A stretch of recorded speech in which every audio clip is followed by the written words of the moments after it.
Shri Bhuvi properties private limited వారి 7 hills future city ఇప్పుడు మన సాగర్ హైవేలో నమ్మకానికి అమ్మలాంటిది మన భూవి ప్రాపర్టీస్. ఆఖరి నిమిషంలో టెండర్లు పిలిచే ప్రయత్నం చేస్తారు. ఎక్కడైతే ప్రజలు ప్రయాణం చేయరో, ఎక్కడైతే అంతగా అవసరం లేదో ఆ ప్రాంతంలో నిర్మించాలని వాళ్ళ యొక్క ఆస్తులను పెంచుకోవడానికి మాత్రమే గత ప్రభుత్వం ప్రయత్నం చేసింది తప్ప నిజంగా ప్రజలకు అవసరం ఉన్న ప్రాంతాలలో మెట్రో విస్తరణ జరగలేదు. ఒకనాడు ఢిల్లీ మెట్రో మొదటి స్థానంలో ఉంటే హైదరాబాద్ మెట్రో రెండవ స్థానంలో ఉండే దేశంలోనే. ఇతర నగరాలలో చిన్న చిన్న మెట్రోలు మాత్రమే నడుస్తుండే. ఈరోజు ఢిల్లీ మొదటి స్థానంలో అట్లనే ఉంది, హైదరాబాద్ నగరం 9వ స్థానానికి జారిపోయింది. ఇతర నగరాలు మనకంటే వేగంగా మెట్రో నిర్మించుకోవడము, మెట్రో రవాణా ప్రజలకు అందుబాటులో తీసుకురావడంతో మిగతా రాష్ట్రాలని మనల్ని దాటుకొని ముందుకు వెళ్ళిపోయినాయి. అందుకే ప్రజాపాలన ప్రభుత్వం చేపట్టిన వెంబడే మెట్రోను విస్తరించాలి, ప్రజలకి రవాణా సౌకర్యాలను మెరుగుపరచాలి, హైదరాబాదు నగరంలో అవుతున్న ట్రాఫిక్ జామ్లకు, ప్రజలకు ఇబ్బంది, పర్యావరణాన్ని, కాలుష్యాన్ని నియంత్రించడానికి ఈ మెట్రోను విస్తరించాలనే నిర్ణయానికి వచ్చి కేంద్ర ప్రభుత్వాన్ని రెండో ఫేజ్ని మాకు మీరు అనుమతి ఇవ్వండి, నిధులు ఇవ్వండి అని చెప్పి ప్రధానమంత్రి గారిని, అర్బన్ డెవలప్మెంట్ మినిస్టర్ను, రైల్వే మినిస్టర్ని, ఫినాన్స్ మినిస్టర్ని చాలా సందర్భాలలో నేను కలిసి విజ్ఞప్తి చేయడం జరిగింది. చివరికి మా ఒత్తిడి తట్టుకోలేక పట్టణాభివృద్ధి శాఖ మంత్రి ఖట్టర్ గారు మీరు ఎల్ఎన్టీని ఒప్పించి ఫేజ్ 2లో వాళ్ళని భాగస్వాములుగా చేయండి, అప్పుడు రెండో ఫేజ్కి మేము అనుమతులు ఇస్తామని చెప్పి వాళ్ళు కండిషన్ పెట్టడం జరిగింది. అప్పుడు మేము ఎల్ఎన్టీని సంప్రదించినాం. ఫేజ్ 1 పబ్లిక్ ప్రైవేట్ పార్ట్నర్షిప్లో 70 కిలోమీటర్లు మీ ఆధ్వర్యంలోనే నడుస్తుంది కాబట్టి ఫేజ్ 2 మెట్రో విస్తరణ 122 కిలోమీటర్లు విస్తరించాలని మేము నిర్ణయం తీసుకున్నాం.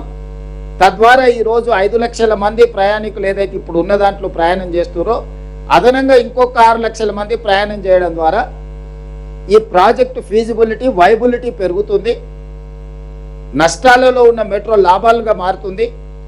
మీరు ఇందులో భాగస్వాములు కాండి అని ఎల్ఎన్టీని కేంద్ర ప్రభుత్వం పెట్టిన నిబంధన ప్రకారం మేము అడిగినాం. ఎల్ఎన్టీ సంస్థ తిరస్కరించింది. మేము ఇందులో భాగస్వాములము కాము.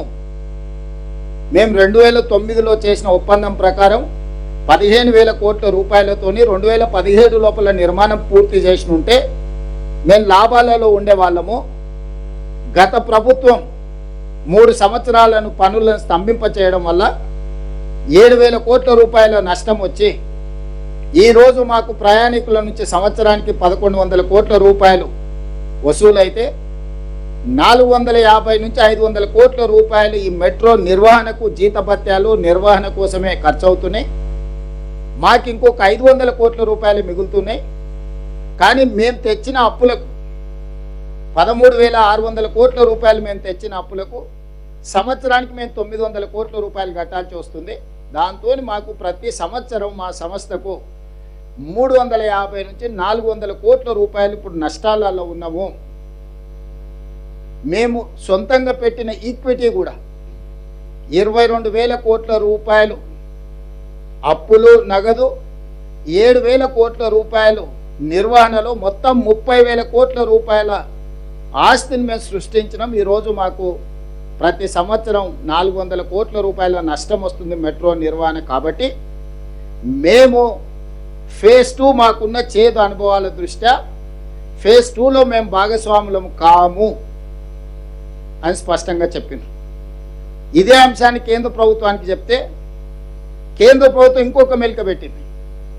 కనీసం వాళ్ళని ఫేజ్ 2 విస్తరించుకోవడానికి, సీమ్లెస్గా ప్రయాణం చేయడానికి వాళ్ళతోని ఖచ్చితమైన ఒప్పందం తీసుకొని రండి, అప్పుడు మీకు ఫేజ్ 2కి మేము అనుమతులు ఇవ్వడానికి అవకాశం ఉంటుందని రెండోసారి తిరకాసు పెట్టారు.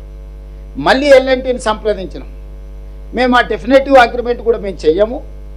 మా సంస్థ మీరేం నిర్మించుకోదలుచుకున్నారో మీరేమైనా నిర్మించుకోండి, మాది మాదే, మీది మీదే, మేము భాగస్వాములం కాము, భవిష్యత్తు నిర్వహణలో కూడా మీతో మేము చేరము, మేము దేనికి ఒప్పుకోమని చెప్పి ఎలాంటి స్పష్టంగా తిరస్కరించింది. అప్పుడు మాకున్న ప్రత్యామ్నాయం కేంద్ర ప్రభుత్వాన్ని అడిగినాం. వాళ్ళు భాగస్వామ్యానికి ఒప్పుకోవట్లేదు. ఎలాంటి వాళ్ళు భవిష్యత్తులో మనం విస్తరించడానికి ఎన్ఓసి కూడా ఇస్తలేరు, ఖచ్చితమైన ఒప్పందం కూడా చేస్తలేరు. కానీ మాకు ప్రజల నుంచి ఉన్న ఒత్తిడి, మా అవసరాలు, మా నగరం విశ్వనగరం కావాలంటే, మేము పెట్టుబడులను ఆకర్షించాలంటే ఇంకొక 122 కిలోమీటర్లు మెట్రో విస్తరణ చెయ్యాల్సిందే. మరి ఏమి చేయాలి? మా అధికారులు, కేంద్ర ప్రభుత్వంలో ఉన్న అధికారులు, ఖట్టర్ గారు, నేను, మిగతా ఎలాంటి వాళ్ళతో చర్చలు చేసినప్పుడు మీకున్న ఏకైక ప్రత్యామ్నాయం మీరు ఎలాంటి సంస్థ నుంచి ఇప్పుడున్న ఎలాంటి మెట్రోని మీరు కొనుగోలు చేయండి రాష్ట్ర ప్రభుత్వం.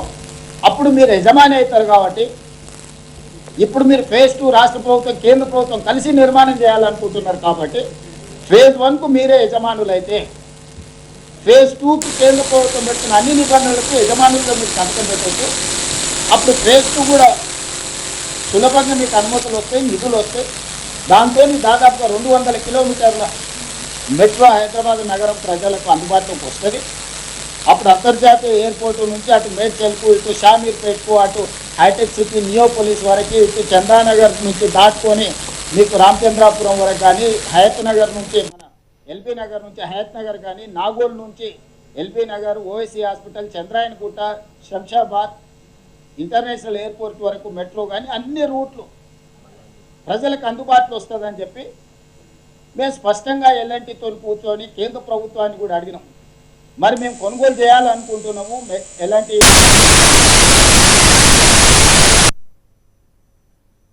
అందులో భాగస్వామ్యం చేయండి అని అంటే కేంద్ర ప్రభుత్వానికి మేము లేఖ రాసినాం. మీరు ఎవరి పేరు ఇస్తారో ఇవ్వండి అని. ఉత్తరప్రదేశ్ రాష్ట్రంలో నిర్వహిస్తున్న మెట్రో ఎండీని సుశీల్ కుమార్ని తెలంగాణ రాష్ట్రం ఎల్ఎన్టీ నుంచి కొనుగోలు చేయాలనుకున్నది అంటే కేంద్ర ప్రభుత్వం తరఫున సభ్యుడిగా పెట్టింది కేంద్ర ప్రభుత్వం. All these are official documents.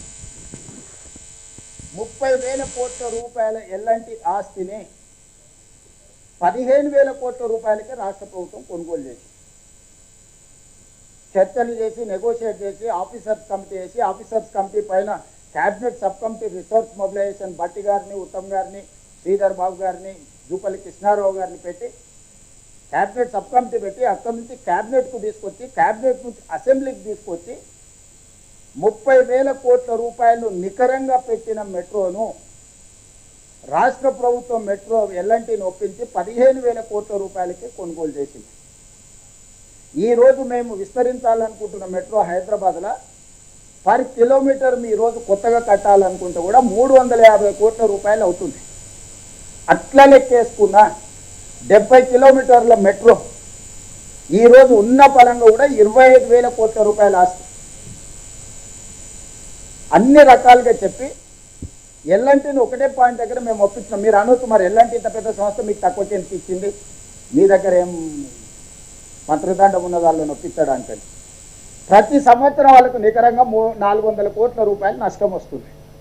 నేను చెప్పిన 20 సంవత్సరాలు ఇట్లనే మీ దగ్గర ఉంటే సంవత్సరానికి 400-500 కోట్ల రూపాయలు ఇట్లనే మీ నష్టం భరిస్తే మీ కంపెనీ మళ్ళీ ఒక 10,000 కోట్లు 20,000 కోట్లు మీరు నిండా ముంగుతారు. ఈరోజు మీ నష్టాల నుంచైనా మీరు బయటపడతారు. విస్తరించుకోవడం ద్వారా మాకు లాభసాటిగా ఉంటుంది.